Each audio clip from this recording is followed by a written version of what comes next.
Mayo রোডে সেনাবাহিনী তৈরি মঞ্চে পৌঁছালেন মুখ্যমন্ত্রী মমতা বন্দ্যোপাধ্যায়। হঠাৎ মুখ্যমন্ত্রীর আগমন ঘিরে উপস্থিতদের মধ্যে কৌতূহল ছড়ায়। সেনাকর্তাদের সঙ্গে শুভেচ্ছা জানিয়ে বিনিময়ের পাশাপাশি মঞ্চ পরিদর্শন করেন তিনি।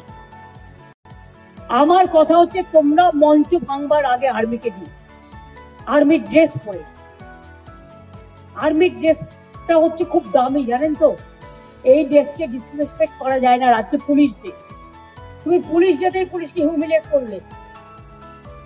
তুমি আমার তৃণমূল কংগ্রেসের ঝান্ডা সরিয়ে দেওয়া তুমি কে?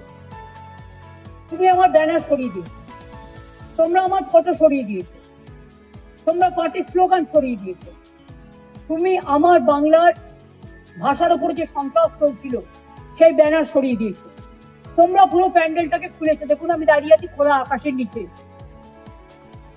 মুক্ত আকাশের নিচে। আর এই খোলা আকাশটা তৈরি করে দিয়েছে বিজেপি ডাবল ইঞ্জিন গভর্নমেন্ট। আমাদের স্টেজ ভেঙে দিয়েছে। আমি দুঃখিত, আমি শোকাহত, আমি মর্মাহত। গণতন্ত্রের এই কথাগুলো বলবার জন্য আর কেউ নেই, তাই খোলা আকাশকেই বলছি। আর গাছগুলোকে বলছি যে বৃক্ষগুলো অনেক ইতিহাসের সাক্ষী। আর গান্ধীজিকে বলছি, আজ আপনি বেঁচে থাকলে কি করতেন?